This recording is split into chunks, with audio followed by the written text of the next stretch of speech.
समयासी सादर व्हावे, देव ठेविले तैसे राहावे। कोणे दिवशी बसून हत्तीवर, कोणे दिवशी पालखी सुभेदार, कोणे दिवशी पायांचा चाकर, चालून जावे। नमस्कार मित्रांनो, श्री संत सावता महाराज पुण्यतिथी निमित्त सावता महाराजांचा एक अभंग आपण आज या ठिकाणी पाहणार आहोत। या अभंगाचा मला उमजलेला अर्थ मी आपल्याला माझ्या मोडक्या तोडक्या शब्दातून सांगण्याचा प्रयत्न करणार आहे।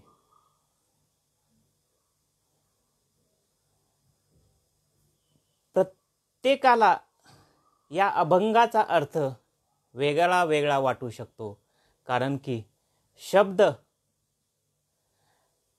हा प्रत्येक माणसाला त्याच्या आतल्या मनात त्याचं काय आहे त्याप्रमाणे तो शब्द त्या माणसाला वाटतो।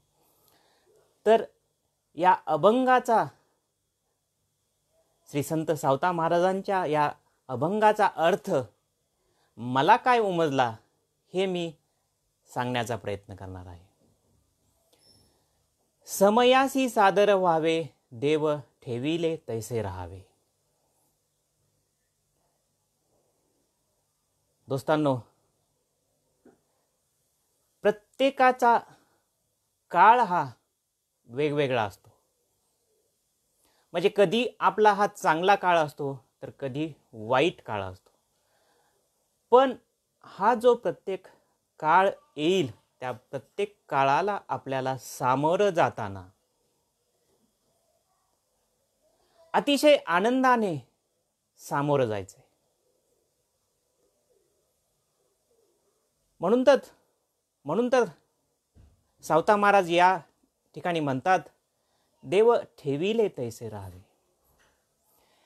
ज्यावेळी आपल्या मनातला भाव हा असा असेल की हे जग जे आहे ते परमेश्वर चालवत आहे आणि परमेश्वराच्या मर्जीने सगळं होत आहे, मी फक्त त्याच्या हातातील एक बाहुलं आहे आणि त्या बाहुल्याला तो जसा ठेवील त्याप्रमाणे मला राहायचंय। त्या दिवशी मित्रांनो, आपल्या मनात जो काही त्रास असेल, ताण असेल, जो आपल्या पाठीमागं लागलेला व्याप असेल, तो व्याप तसाच असेल, पण आपल्या मनाची भावना बदलल्यामुळं आणि त्या भावनेला आपण देवाची भावना केल्यामुळे निश्चितच त्या त्रासाकडे बघण्याचा आपला दृष्टिकोन बदलेल। आपल्या जीवनाकडे बघण्याचा आपला दृष्टिकोन बदलेल आणि मग त्या ठिकाणी अभंगातील या ओळी आपल्याला प्रचिती येईल की देव ठेविले तैसे राहावे। कोणे दिवशी बसून हत्तीवर, कोणे दिवशी पालखी सुभेदार, कोणे दिवशी पायांचा चाकर, चालून जावे। कधी काळ चांगला असेल तर कधी वाईट असेल, पण आलेल्या परिस्थितीला ती परिस्थिती आहे तसेच स्वीकारून चालत जाणे हे आपले कर्तव्य आहे। मित्रांनो, या ठिकाणी प्रश्न निर्माण होईल, जर सर्व देव करणार असेल तर मग माझ्या हातात काय आहे? मग मी कशाला कार्य करू? तुम्ही म्हण ऐकलीच असेल, दे रे हरी खटल्यावरी। असं कधी होत नाही मित्रांनो, या निसर्गात परमेश्वराने पहिलं पाऊल उचलण्याची आपल्याला स्वतंत्रता दिलेली आहे आणि ते पहिलं पाऊल उचलून टाकण्याची स्वतंत्रता आपल्याला आहे आणि मग ते पाऊल टाकल्यानंतर दुसरं पाऊल आपल्या हातात नाही। म्हणजे समजा एखादी गोष्ट मी केली, ती गोष्ट करण्याचं स्वातंत्र्य माझ्याकडे आहे। मला या गावावरून त्या गावाला जायचंय, तर ते मी करणार. ती स्वतंत्रता माझ्याकडे आहे, म्हणजे पहिलं पाऊल उचलण्याची स्वतंत्रता माझ्याकडे आहे. पण या गावावरून त्या गावाकडे जाताना वाटेत काय अडथळा येईल, माझ्या गाडीचं पेट्रोल संपेल, माझी गाडी पंक्चर होईल का माझा ॲक्सिडेंट होईल, हे निवडण्याचं स्वातंत्र्य आपल्याकडे नाही आहे. म्हणजे दुसरं पाऊल टाकण्याचं स्वातंत्र्य आपल्याकडे नाही आहे. पण ज्यावेळी आपण आपल्याला या निसर्गाशी एकरूप बनवतो, हा निसर्ग म्हणजे देव आहे असे मानतो आणि त्या देवाच्या प्रती आपण आपल्याला समर्पित करतो, त्यावेळी हे पहिलं पाऊल उचलण्यासाठीची जी सद विवेकबुद्धी आहे, ती सद विवेकबुद्धी परमेश्वर आपल्याला देतो. आणि म्हणून पुढचे जे काही आपल्यावर येणारी संकट असतील किंवा काही प्रसंग असेल ते टाळले जातात, किंवा आपलं जर चांगलं पाऊल असेल ते चांगले पाऊल उचलण्याची सद विवेकबुद्धीसुद्धा परमेश्वर देतो.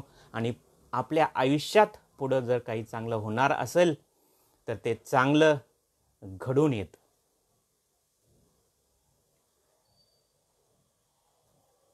यानंतर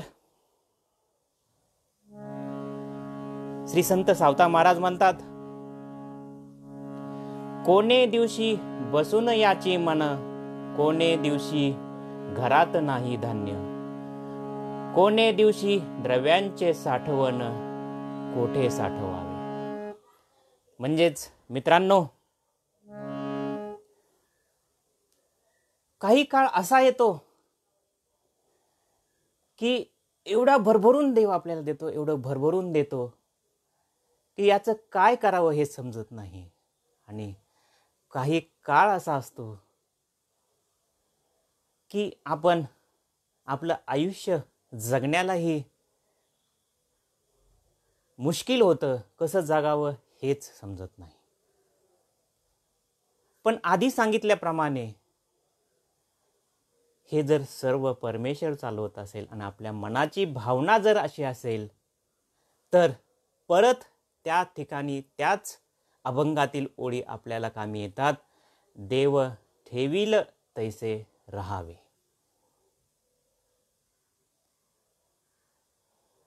पण देव ठेवील तैसे राहावे का? तर राहावे. मग आपल्या प्रगतीसाठी आपण प्रगती करावी का नाही? तर करावी. मित्रांनो, आधी मी म्हटल्याप्रमाणे ज्यावेळी आपण देवाला समर्पित होतो आणि हे या निसर्गाला समर्पित होतो, त्यावेळी तो देवच आपल्याला आपल्या चांगल्या आणि वाईटाची बुद्धी देतो. आणि आपल्याला, म्हणजे तुम्हाला असं वाटतंय का की देव आपलं कधी वाईट करील? कधीच नाही करणार. देव आपल्याला कधीही चांगल्याची बुद्धी देईल. आणि ती चांगल्याची बुद्धी देवाने दिल्यामुळं आणि ते पहिलं पाऊल आपल्याला टाकण्याची बुद्धी दिल्याने आपलं जे दुसरं पाऊल जे निसर्गाच्या हातात आहे, जे देवाच्या हातात आहे, जे शक्तीच्या हातात आहे, ते निश्चितच चांगलं येईल. म्हणून ते पहिलं पाऊल टाकण्यासाठीची जी चांगली बुद्धी आहे, ती चांगली बुद्धी येण्यासाठी मला देवाशी समर्पित व्हावे लागेल. आणि त्या देवाशी समर्पित होण्यासाठी मला माझ्या मनातील भावना प्रेम पूर्ण बनवावी लागेल. आणि मला ती भावना प्रेम पूर्ण करण्यासाठी माझ्यात स्वतःत बदल करावे लागतील. आणि माझ्या स्वतःत बदल करण्यासाठी मला ध्यान करावं लागेल. आणि मला ध्यानाचा मार्ग स्वीकारावा लागेल. या ठिकाणी ध्यानाचा मार्ग आहे आणि भक्तीचा मार्ग आहे. मित्रहो, हे दोन्हीही मार्ग आहेत. पण आपण जर इतिहास पाहिला तर आणि आपल्या मनाची जी तयारी पाहिली तर आपल्या लक्षात येईल की भक्तीचा मार्ग हा आपण कधी कधी नव्हे तर बरेचदा सुद्धा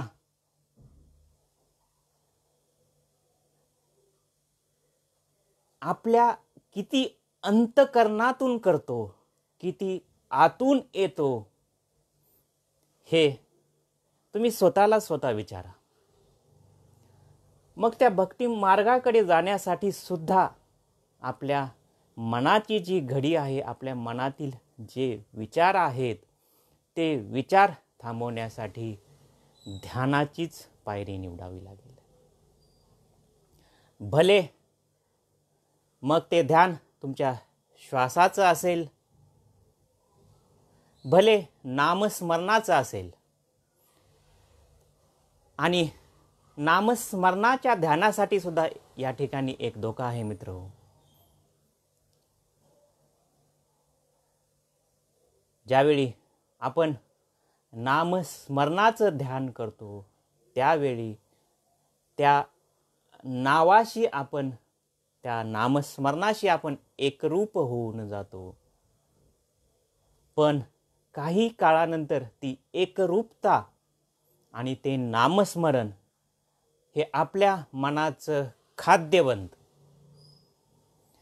म्हणजे आपल्याला फक्त वाटत राहतं की आपण काहीतरी करतोय, पण ते नामस्मरण फक्त एक आपली सततची, म्हणजे ज्याला रिपिटेटिव्ह असं म्हणतात, ती रिपिटेटिव्ह अशी प्रक्रिया होत जाते.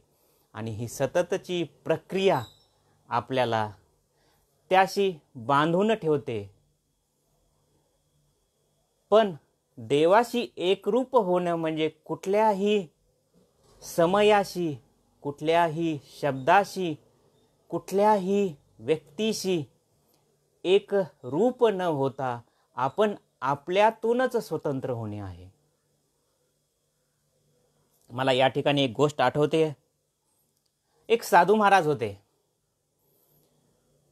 त्या साधू महाराजांनी जंगलात जाऊन घोर तपश्चर्या केली. 2 वर्ष झाली, 3 वर्ष झाली, 4 वर्ष झाली.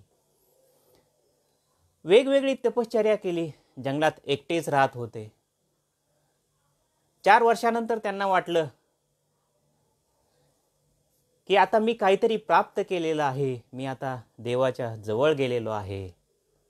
ज्यावेळी आपण काही दिवस एकटे राहू, त्यावेळी आपण आपल्या मनाला आणि स्वतःला आत्ता सांगितल्याप्रमाणे समजत राहू आणि त्या समजल्यामुळे तशीच प्रक्रिया आपण करत राहू.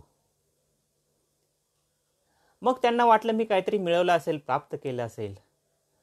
आता मला वाटतंय की मी माझं जे ज्ञान आहे, जे मी मिळवलंय आणि मला जे वाटतंय प्राप्त झालंय, ते मी जाऊन बाहेर वाटलं पाहिजे, लोकात गेलं पाहिजे. मग 4 वर्षानंतर ते साधू महात्मे जंगलातून बाहेर आले. जंगलातून बाहेर आले, गावाच्या दिशेने चालू लागले. नेमकं त्या दिवशी त्या गावचा बाजार होता. म्हणजे गर्दी होती, रस्त्याला गर्दी होती. पण एक व्यक्ती फक्त आलाय असं लोकांना वाटलं. त्यांच्याकडे कोणीच लक्ष दिलं नाही. ते तसंच चालत राहिले. त्यांना वाटलं ठीक आहे, पुढे काही गेल्यानंतर काही लोक तरी माझ्या चेहऱ्याचं तेज ओळखून, मी एवढी तपश्चर्या केली हे ओळखून माझ्याकडे येतील. ते बाजारच्या ठिकाणी गेले, पण कोणीच त्यांच्याकडे लक्ष दिलं नाही. मग मनाची थोडी घालमेल सुरू झाली. मनात थोडा त्रास वाटायला लागला. गर्दीत गेले तर गर्दीत धक्काबुक्की लागायला लागली. कोणाचे पाय लागले, कोणाचा हात लागला. आणि त्यावेळी मनातून एक क्रोध तयार व्हायला लागला. अरे, जो अहंकाराचा क्रोध असतो ना मित्रांनो, तो समजून घ्या. तो अहंकाराचा क्रोध तयार व्हायला लागला. मी एवढं तपश्चर्या केली, मी 4 वर्ष जंगलात राहिलो, मी मिळेल ते खाल्लं, मी मिळेल ते प्यालो, आणि 4 वर्ष तपश्चर्या करून ही या जगाला माझी काहीच किंमत नाही. लोक मला धक्के देत आहेत, माझ्याकडे कोणीच येत नाही.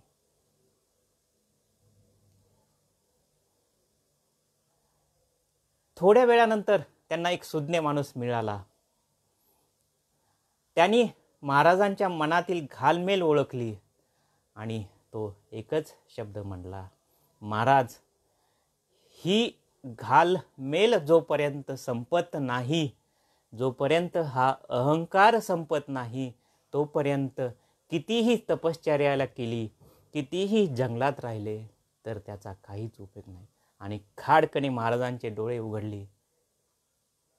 महाराजांच्या लक्षात आलं की जंगलात जाऊन उपयोग नाही, या संसारातच राहून मी माझा अहंकार कमी केला पाहिजे, मला बदललं पाहिजे. मी जर एकटा राहिलो, एकांतवासात राहिलो तर मलाच फक्त वाटेल की मी बदललोय, पण तसं होणार नाही. मित्रांनो,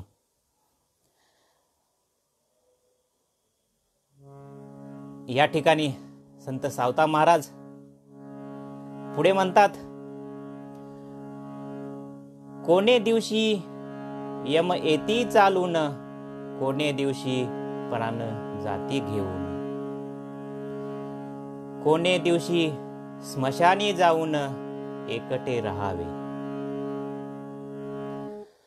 अतिशय मूल्यवान आणि मौल्यवान अशा या अभंगाच्या ओळी आहेत. जगातलं जर अंतिम सत्य काही असेल तर ते आहे मित्रांनो आपला मृत्यू. आपण जन्माला आलो म्हणजे आपण मरणारच, हे एवढंच एक अंतिम सत्य आहे. आपल्याला माहीत नाही की आपल्या आयुष्यात काय होईल, पुढे काय होणार आहे, काय वाढून ठेवले आहे, याचा कशाशी थांगपत्ता नाही. पण एकच आपल्याला माहीत आहे, मी जन्माला आलो म्हणजे मी मरणारच आहे. महाराज या ठिकाणी म्हणतात, कोणे दिवशी यम येती चालून, कोणे दिवशी प्राण जाती घेऊन, कोणे दिवशी स्मशानी जाऊन एकटे राहावे. एक ना एक दिवस सगळ्यांनाच या स्मशानात जाऊन एकटं राहायचंय. मग ही जर मृत्यू सगळ्यांचा ठरलेला असेल आणि तो होणारच असेल, तर मग हे जे आयुष्य आपल्याला मिळलंय, या आयुष्याचं परिवर्तन करणं आणि या आयुष्यातून आपल्यावर कृपादृष्टी होऊन हे जे चक्र आहे, जन्ममृत्यूचं जे चक्र आहे, यातून बाहेर पडणं हे या आयुष्यातच आपल्याला शक्य आहे. आणि ते जेव्हा शक्य होईल, जेव्हा आपण आपल्या मनात, आपल्या हृदयात, आपल्या अंतःकरणात एवढा देव साठवून ठेवू आणि तो आणि परमात्मा आणि आपण ज्यावेळी एक होऊ, आपण त्यात विलीन होऊन जाऊ, त्याच वेळी हे शक्य आहे. मित्रांनो, आपण म्हणाल याला एवढं कसं माहीत, पण गेली जवळजवळ 13 ते 14 वर्ष मी हा प्रयत्न करतोय, पण अजूनही या रस्त्यावर अडखळतोय. आणि जे काही थोडं जाणवलं, जे काही थोडं मानवलं, ते थोडं शब्दात सांगण्याचा प्रयत्न करतोय. जर या स्मशानात आपल्याला एकटं जायचं असेल, जर काहीच राहणार नसेल, तर का नाही आपण आजच या सद्गुरूच्या कृपेला, गुरुच्या कृपेला, देवाच्या कृपेकडे आपण जावं. का नाही आपण तो आपला पहिलं पाऊल जे आहे, ज्याची स्वतंत्रता आपल्याकडे आहे, ते स्वतंत्रताचं पाऊल आपण उचलावं. या ठिकाणी मला आठवतंय, आपण बुद्ध आणि महावीरांचं नाव ऐकलंच असेल. बुद्ध आणि महावीर हे दोन्हीही राजघराण्यात जन्मले होते, पण त्या राजघराण्यातलं फोल पण त्यांना जाणवलं नव्हे. नाही, एक महत्त्वाची गोष्ट आहे, ते फोल पण त्यांना जाणवलं जेव्हा ते साधना करून परत आले आणि त्या साधनेनंतर त्यांना कळलं की जगात राहूनही आपण हे साध्य करू शकतो, तेव्हा त्यातील फोलपण त्यांना जाणवलं. म्हणजे बुद्धाची एक गोष्ट मला या ठिकाणी आठवते. ज्यावेळी बुद्धांना ज्ञान प्राप्त झालं, घोर तपश्चर्येनंतर ज्ञान प्राप्त झालं, आणि यातही एक गंमत आहे बघा. त्यांना हे ज्ञान प्राप्त झालं याची एक कथा आहे. ज्यावेळी त्यांनी ही साधनाही सोडली, आयुष्यभर कित्येक गुरूंना भेटले, सद्गुरूंच्या कृपेसाठी वाटेल तीच तपश्चर्या केली, अनेक गुरूंचे आश्रम पालथे घातले, जंगलात फिरले, जे म्हणेल ते केलं, पण काहीही प्राप्त झालं नाही. आणि ज्यावेळी त्यांच्या मनाला असं वाटलं की आता काहीच मिळत नाही, मी हे का करतोय, ज्यावेळी त्यांनी स्वतःचं सगळं सोडून दिलं, त्यावेळी त्यांच्या काहीतरी उपासाची तपश्चर्या चालली होती, ती तपश्चर्याही सोडून दिली आणि सगळं सोडून दिलं आणि त्या बोधिवृक्षाखाली बसले. त्याच वेळी त्या पौर्णिमेच्या रात्री त्यांना ज्ञानाची प्राप्ती झाली. आणि ज्ञानाच्या प्राप्ती झाल्यानंतरच त्यांनी जे सांगितलंय ते जर आपण अभ्यासलं तर आपल्या लक्षात येईल की जगात राहूनही आपण हे मिळवू शकतो. पण त्या कमळासारखं ज्यावेळेस आपण राहायला शिकू, चिखलात राहूनही चिखल आपल्याला लागून नाही घेऊ, पाण्यात राहूनही पाण्याचा थेंब आपल्याला लागणार नाही, या जगात राहूनही सुख दुःख आपल्याला शिवणार नाही, याच्या पलीकडे काहीतरी जे आहे त्याच्या जगण्यासाठी आपण जे प्रयत्न करू तेव्हाच ही प्राप्त होईल. या ठिकाणी संत सावता महाराज पुढे म्हणतात, कोणे दिवशी होईल सद्गुरूची कृपा, कोणे दिवशी चुकती जन्माच्या खेपा, कोणे दिवशी सावत्याच्या बापा दर्शन द्यावे. या शेवटच्या काही ओळी आहेत. आत्ता सांगितल्याप्रमाणे महाराज या ठिकाणी म्हणतायत, कोणे दिवशी होईल सद्गुरूची कृपा, कोणे दिवशी चुकती जन्माच्या खेपा. ज्यावेळी आपण आपल्याला बदलू आणि त्या सद्गुरूच्या शोधार्थ आपलं पहिलं पाऊल टाकू, त्यावेळी हा निसर्ग, हा देव आपल्याला मदत करेल आणि ते दुसरं पाऊल देण्याची जबाबदारी, जिम्मेदारी ही त्या देवाची आहे, त्या निसर्गाची आहे. खरा सद्गुरूची कृपा आपल्यावर होईल आणि त्या सद्गुरूची कृपा झाल्यानंतर या ज्या जन्माच्या खेपा आहेत, मागे जसं पाहिलं, मागेच आत्ताच मी सांगितलं तसं ज्या अनंत जन्माच्या खेपा आहेत, हे जे जन्ममृत्यूचं चक्र आहे, ह्या जन्ममृत्यूच्या चक्रातून आपण बाहेर पडू. पण मित्रांनो, एक लक्षात घ्या, आपण हे ऐकताना ऐकतो, कानात साठवतो, थोड्या वेळ आपल्या मनात राहतं, पण ज्यावेळी अंमलबजावणी करण्याची वेळ येते त्यावेळी आपण मागे सरकतो. एक आधुनिक युगातलं संशोधन तुम्हाला सांगतो. एक 100 लोक असतील तर शास्त्र आणि जे मनोविकार तज्ज्ञांनी संशोधन केले ते असं सांगतं की त्या 100 लोकातील 97% लोक हे कोणाच्या ना कोणाच्या पावलावर पाऊल ठेवून चालतात. म्हणजे स्वतःच्या मर्जीनी न चालता दुसऱ्याच्या सांगण्यावर आणि दुसरे काय म्हणतील, म्हणजे थोडक्यात कोणत्या तरी लीडरच्या पाठीमागे चालतात. आणि फक्त 3% लोक असे असतात की जे हिमतीने स्वतःचा मार्ग तयार करतात आणि स्वतः लीडर बनतात, स्वतः दर्शक बनतात, मार्गदर्शक बनतात. आणि आपण जगात जे यशस्वी लोक पाहतो ते यशस्वी लोक या 3% असतात. म्हणून मित्रांनो, आपणच आपल्याला ठरवायचं आहे की आपल्याला या 3% जायचंय की या 97% राहायचंय.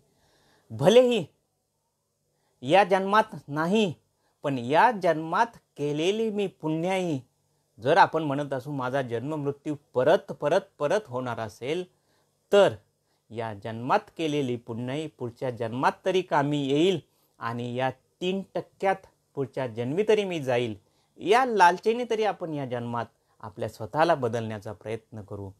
स्वतःच्या अंतःकरणात डोकावण्याचा प्रयत्न करू. संत सावता महाराजांच्या पुण्यतिथीनिमित्त आपण प्रण करू की आजपासून मी मला बदलण्याचा प्रयत्न करेन. नाहीतर अध्यात्म म्हणजे फक्त आणि फक्त बोलाचीच भात आणि बोलाचीच कढीही आपल्यासाठी राहू नये. अध्यात्म म्हणजे आपल्यासाठी जीवन जगण्याचा मार्ग व्हावा, जीवनात दिशा देण्याचा मार्ग व्हावा. कुठल्याही गोष्टीत आपण अडकून न पडता त्या गोष्टीच्या पलीकडे काय आहे, त्या गोष्टीच्या पलीकडे जाऊन सद्गुरूची कृपा माझ्यावर कशी होईल, देवाची कृपा माझ्यावर कशी होईल, यासाठी आपण सारे प्रयत्न करूयात. पुन्हा एकदा संत सावता महाराज पुण्यतिथीचा सर्वांना शुभेच्छा. हा मोठा लेक्चर म्हणा किंवा प्रवचन म्हणा सांगण्याचा मी जो प्रयत्न केला आहे, तो प्रयत्न आपल्याला आवडावा हीच सद्गुरूचरणी प्रार्थना, संत सावता महाराज चरणी प्रार्थना. परत एकदा सर्वांना शुभेच्छा आणि या ठिकाणी मी आपली रजा घेतो.